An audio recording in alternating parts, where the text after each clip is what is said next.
The resistors should be in a little baggie like this and have labels on them that tell what they are. If not, you'll have to read the color code, which is easily available online. Just ask Google, he'll give you the resistor color code on your smart device or computer. We're going to get all the resistors or use out. a voltmeter. Yeah, or an ohm meter will work too. So we're going to get the 1K resistors first. There should be 4 of them. And we're going to try to get them loose from the tape. And we're going to put all 4 1K resistors where they go. I like to take and bend their legs a little bit first, like that. And then stick them in the PCB where they go, which can be a bit of a challenge. And then we'll kind of bend their legs a little bit. I prefer to try to get all my resistors so their color code is going the same way. And that is actually, one's actually in backwards, because you're going to read the resistor from this end. The gold is the tolerance of the resistor, and so I want them all to be installed in the order that I would read them if I was reading their color code. In this case, you have a 1, which is brown, a 0, which is black, and then a red, which is 2. So you have 1, 0, and 2 more zeros for 1000, which is exactly 1K. And that's how you read the code on the resistor.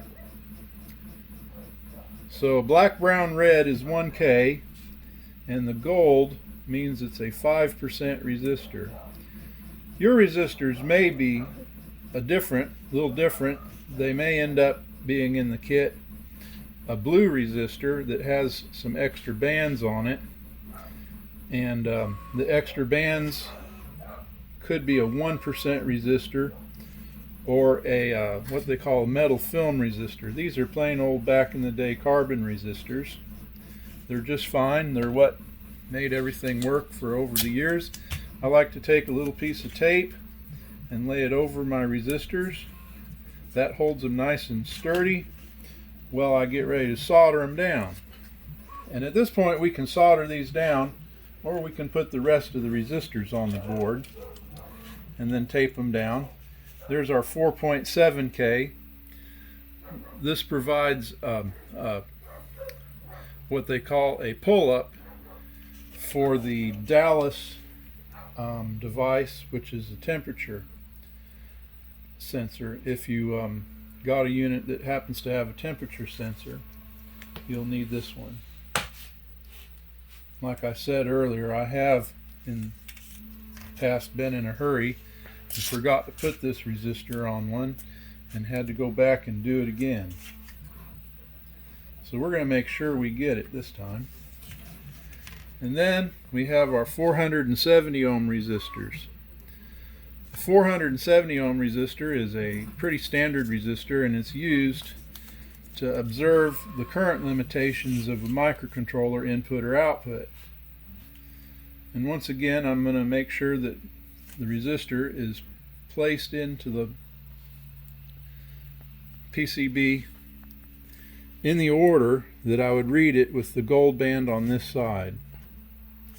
Just makes life easier later on if you have to troubleshoot.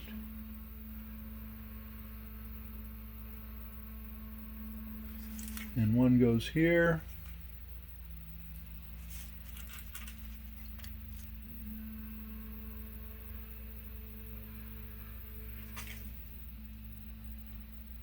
And one goes there. Now we only have one more of these bad boys. It's a 470.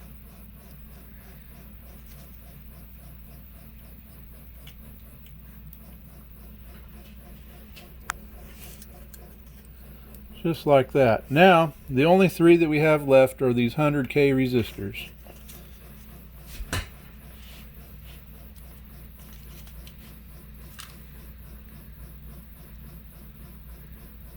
And once again, I'll be putting the gold band to the right. because I can.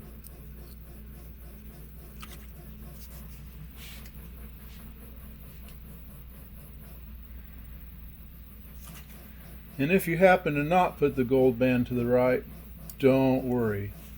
It will not make your device work any different. It's just part of being OCD.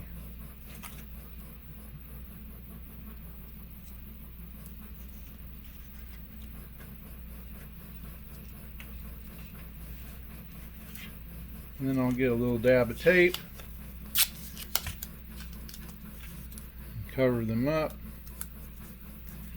and now we're ready to solder. And I'll grab the soldering iron and put my finger on the board to hold them all down nice and tight and solder them down.